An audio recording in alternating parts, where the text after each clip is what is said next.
I Love Mortgage Brokering, episode 39. Where the best mortgage brokers get better. I Love Mortgage Brokering with your host, Scott Peckford. Hi, Broker Nation. I am thrilled to introduce our guest today, Jared Dreyer. Jared is a mortgage broker with Dreyer Group Mortgages.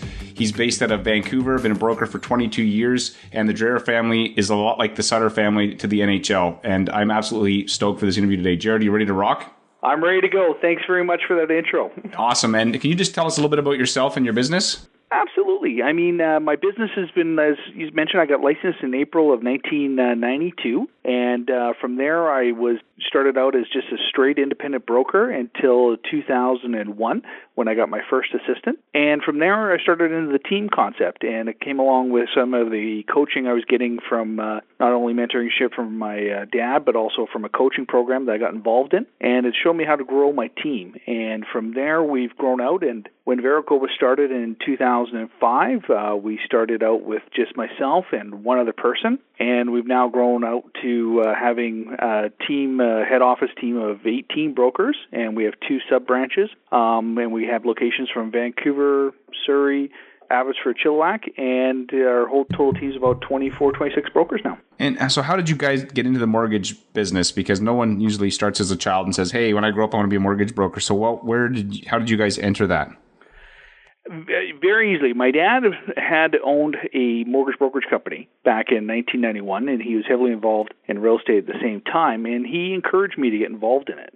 And at that point in time, it was a very infancy of the mortgage industry per se, and not knowing what it is, had a lot of conversation, took the course, and we started working for a company which is called Mortgage Source. And Mortgage Source was a very successful company that was actually part of the foundation of Invus when it was in 2000. And a lot of the good brokers like you've interviewed, such as Mike Lloyd, Faisal Panjwani, Garth Ellis, just to name a few, we all worked together at that company prior to the amalgamation with Invus. So that's where like the training ground for the brokers back in the early 90s? Basically mid to late 90s. When it was a great training program until Invus was formed as sort of one of the original super brokers across Canada in 2001.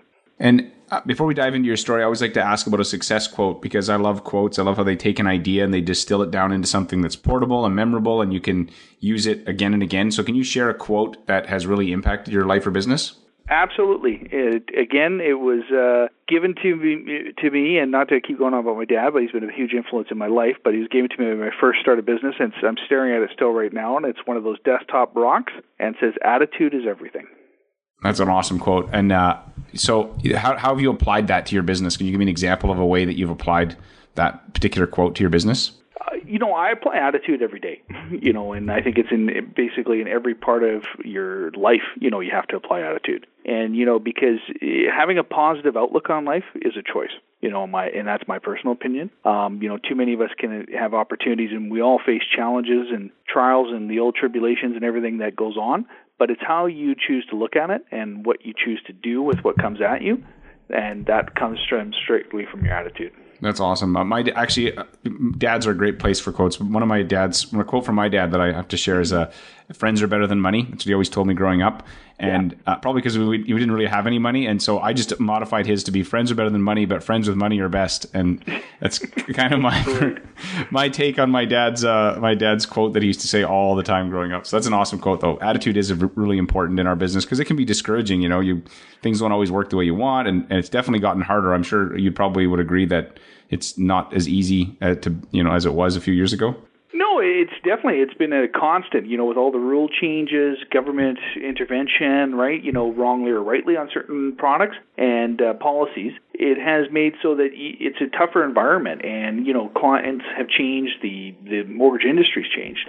But the only thing that you can do is keep yourself constant. And if you can, I think, apply a good attitude and look at and be grateful for what you have, and how good this industry really is, you're going to succeed at it. And I think that's one of the key things is you got to keep reminding yourself that.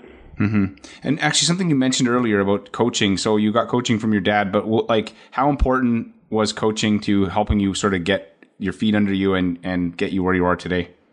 Hugely. I joined a coaching program in 1999, which I'm still a member of today. And it was integral for me to, and what I used to do was go down, they used to have what is called main events, and I would travel down to U.S. cities at least twice a year, and for 3 days, and basically learn techniques of how to improve my business, how to work on my business versus working in it. And that's how we're the foundation of building a team, of transitioning out to having your own brokerage.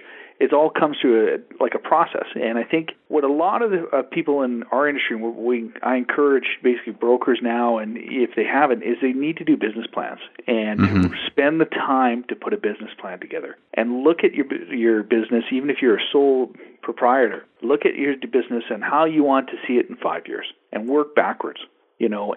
And do that. I really encourage people to do that. Mm-hmm. Yeah, actually, a guy the other day shared with me this principle of the maze. You remember as a kid getting those mazes, you have to try to find your way through them with a pencil and on a sheet of paper. And he said you start at the end and work your way back. And I used to do that as a kid. And it's always easier than trying to find your way through from the front. So it's no different with your business planning. You need to start at the end of the maze and work your way backwards, and it'll make getting there much easier and less troublesome. I agree 100% with you, Scott, on that. So another area that I find talking to successful mortgage brokers and entrepreneurs is that failure is definitely part of the process, but failure is not fatal, and that anybody who sort of gets anywhere there's always a lesson in failure when they look back. So can you share an example of something that you'd failed at, but looking back, there was a lesson in it for you? Definitely, and I think failure is part of this journey. So I think you have to accept failure and learn from the mistakes, and because I think you constantly have to try new strategies. But I think what's important about if you're going to try a new strategy, which goes back to our original thing about the business plan, as you mentioned, the maze, figure out what the why is for you behind the strategy. Why do you want to implement this strategy? How is this going to help your business? And if you build that plan, I think you're going to have much more success if you understand the why behind the opportunity or strategy versus just going out and working it. And personally, I mean, we did radio advertising in 2010, and we went full on it, and we went in with the wrong intention, didn't execute a plan that we was going to be, and then, ultimately it was not a successful thing that we finally got out of early enough and recognized it before spending an entire year-long worth of money. So I think, you have to choose where you want to get your business from, and you spend your resources on the areas that you think you're going to be successful and that you enjoy that are going to be successful. They're going to bring you the type of clients you want in your business.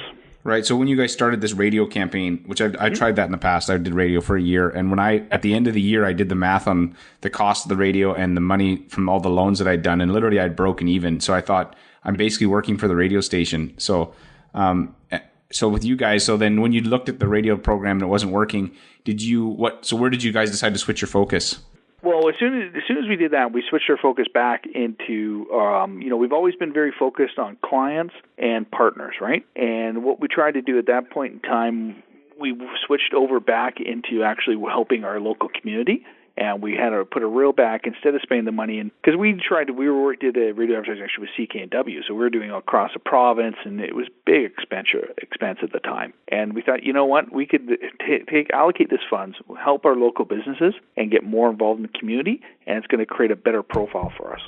Right. It seems to me too that the local broker is definitely it's strong to try to build your roots deep in a community. Like the online space is very crowded and it's a totally different business model. I'm not certain. You guys, is your business model like primarily local, or is it is it both? It's everywhere. I mean, we got a combination. We do have internet presence, absolutely, right, and we do have internet strategies. I think you have to have internet strategies, but you have to be careful what you're going for in the internet, right? And I think it comes back to if you're going to be the rate site internet, or are you going to be the information internet? You're going to be the expert internet, and be strategic on what type of client you're looking for if you're going to go into that space. Right, and then again, like you were saying earlier, work backwards from it. So this is the type of client I want, and then work back from where are they? How do I connect with them? What keeps them up at night? And exactly, because the same great clients that you're going to get introduced from, they're the same people that do shop on the internet as well too. But you want the clients that are going to be able to hopefully attract some loyalty and aren't drawn just to the interest rate. They're actually going to do a little more diligence on than just looking at the rate. They're going to actually look into the company, look into your track record, look into your history, and they want to do business with you because of what you're saying, what your setup is with them when they call you. Right. I've also noticed too that speaking with successful mortgage brokers, they always have systems and processes, and you certainly can't scale or build a team without a system and a process. So can you share an example? And I love examples because they help everyone else learn. So can you share an example of a specific administrative process maybe that was either that wasn't working as well as you'd like, and the tweak you made and what the outcome was?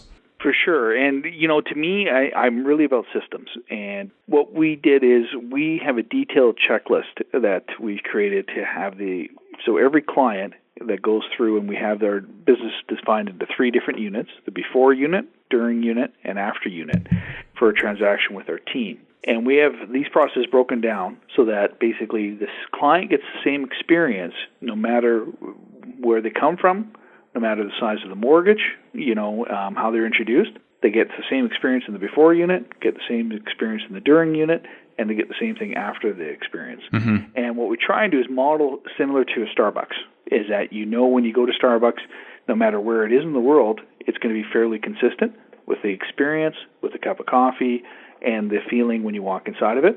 We try and systematize our business to provide that to every mortgage client. Mm-hmm. Yeah, I love that actually, that concept of the before, during, and after, and thinking about your business in those 3 parts so that you can break them down and systematize them, and that's fantastic. Yeah, you have to do that. You got to view it as which stage the client's in, right? And then have the strategies laid out in those 3 stages. So in those 3, so one of those particular units. So can you give me an example of something maybe that you've recently implemented in one of those units, like either as a result of market things or just so maybe something that you've been finding that's been working for you? What we did is when in our after unit of our business and during our during unit, what we do is obviously we always want to thank the referral source, thank the clients, right, for supporting us. Mm-hmm. And what we would do beforehand, and this is after we did the radio advertising, we reevaluated how we're going to look at our business and how we're going to spend our money.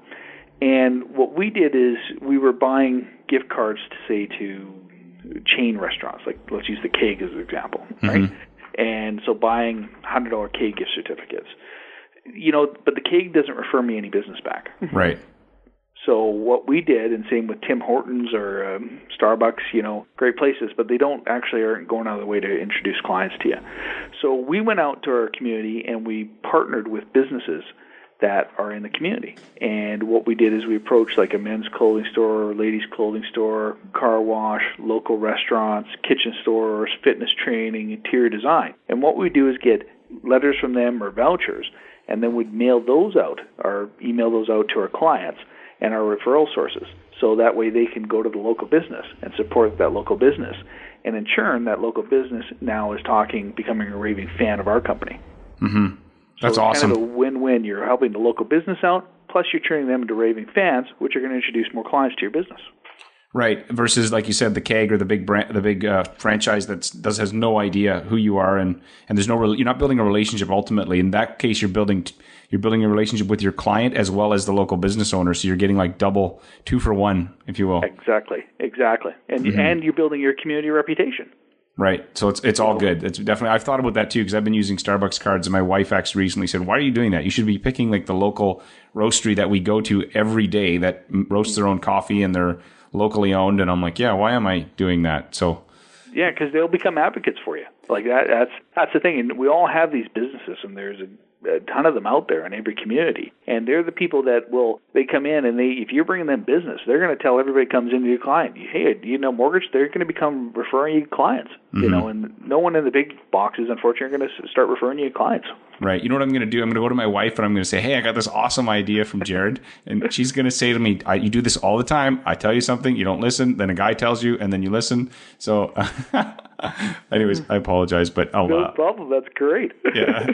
I just need to hear something more than once maybe. And so I will definitely be talking to the local business instead of the Starbucks, because I'd rather support them anyway. Yeah. And that's a key thing, Scott. There's lots of things that I've implemented, I heard probably 10 times before I actually put it into place. Mm-hmm. So don't, from anyone listening today, don't get discouraged. You may, even if you heard that, if you think it's a good idea, just implement it. I think that's one of the key things is, if I could say, just implement things, right? Try it out, test it out for 90 days to 6 months, right? And see what the results are for you. Yes, for sure. So thanks. That's great stuff. So I want to ask now about diversifying income. I noticed that talking to successful brokers, there's seems to be some brokers say, yes, you should diversify income, get share a wallet. Other brokers say, no, just focus on brokering. I just wanted to know where you fell in there. And also, if you are diversifying, what area are you guys focusing on? We're focusing on life insurance. We've there's a new broker life insurance company called Brinko out, and Brinko has basically been providing training to our brokers and to our team, and on how to talk about life insurance. Because that's the key thing is I think it's mandatory we have to offer life insurance, but no one's been training on how to actually talk to the client about life insurance. Right. And to be appropriate with it. So we've seen, in the last 90 days alone, we've seen our penetration go from 10%, because let's see from a quote, up to 60%. What? Okay, what's the name of this company? It's called Brinko. Brinko. Brinco. And are they like, what? So do you pay them for the training? People to help you, right? So they got professionals that are out in the field, right? That actually talk to you about, different insurance quotes, right? To give you, to get your quote through the same system, and they actually train you on how to talk to clients so that you can, you are comfortable. Because and what the key thing is that it is, like I said, it's mandatory. But you know what? We got to have the same look at it as we have to offer it. And if we become more skilled in it, just as we're skilled in the mortgage conversation, we look more professional, because we are talking to them about another financial product. And this is something that the banks do every day when they go into a branch, as we all know. I think they got 80% penetration at the branches, right? And they offer it. And for some reason, the broker community hasn't looked at this and say, this is a mandatory offering. We're not talking about life insurance in a professional manner and being a true financial resource to the client and viewed that way. That just goes back to the whole importance of training in general. When you started out with the coaching and in any area of your business, I think sometimes we just get overconfident. I know that I do. I know I have in the past been like, I kind of have this figured out. But even from all these interviews I've been having, I'm like, man, there's a lot of stuff I still have to learn. It's been humbling for me, but it's also been exciting because now I know there's still more to it, right? Like I haven't hit the ceiling yet on what I'm capable of. I would agree. I don't think any of us ever do. I think, one of the key secrets you talk to anyone is lifelong learning, never stopping, right? Yeah, that's awesome. So how do you run? Obviously you got your mortgage brokerage. You're also involved with Verico. So how do you run that and a family? Like, how do you balance those things? Two key words: delegation and time management. And you got to build. If you're going to build, if you want to do other things, if you want to build a team, you got to build the right team. And building the right team starts with personality first. You can train all the skill sets and run the systems, but if you don't have the right personality fit, and that comes from experience, you're not going to build the right team that's going to help you be successful, because they want to be successful, right? And if they can help you, they're going to be successful themselves, and you want someone who has that kind of mindset. And, I think also, too, the key thing is you need to set key boundaries in your life, and what's important to you for your own well-being, and stick to your boundaries, and make sure that if Sunday night phone calls or Friday night phone calls don't work for you, don't answer the phone, if you need that time for that. And it's going to be okay. That client or that deal or that referral source will be there the next morning for you. Right. No, that's awesome. That's great advice. So I'm going to switch to the rapid fire questions now. You can answer these with little shorter answers if you like. Okay. So what is the number one thing holding back most mortgage brokers from being successful? Themselves and beliefs they have about that they can't be. And I fully believe the work ethic needs to increase for the mortgage broker. We need to really work, 8 to 10 hours a day, 5 days a week. And I mean, work those hours. Right. And what one thing or habit has made you successful? Persistence and consistency. And do you have an internet resource or software program that you use to make your business more successful? Yeah, I use Verico has their own program called BrokerBase, and we supplement that with a version of ACT. ACT, you said? Yeah, ACT. And if you could recommend a book for our listeners, what would it be? I'd actually recommend 3 books, if that's all right, Scott. Okay, yeah. We got lots of space on the internet. I can put 30 if you can. If you so can the 3 them. books I'd recommend for business, I'd recommend The E-Myth and Good to Great. And then for personally, The 4 Agreements. Actually, somebody else told me about The 4 Agreements the other day. I haven't. Yeah. It's a good one? Very good book for your personal. Yeah.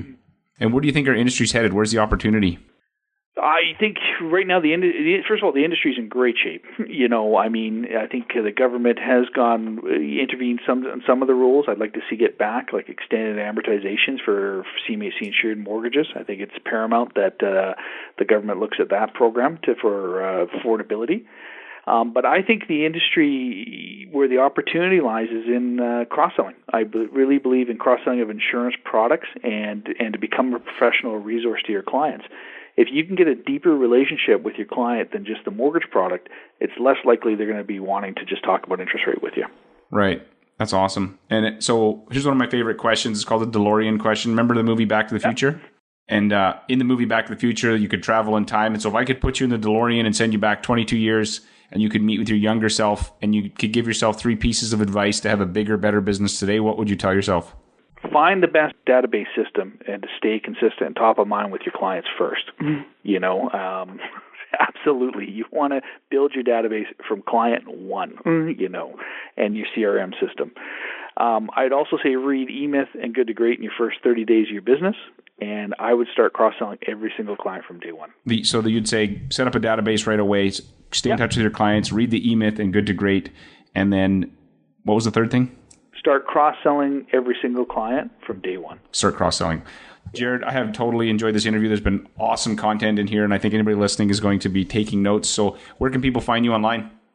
They can find us at dreyergroup.ca. And are you guys hiring? Yes, quality people. Quality people.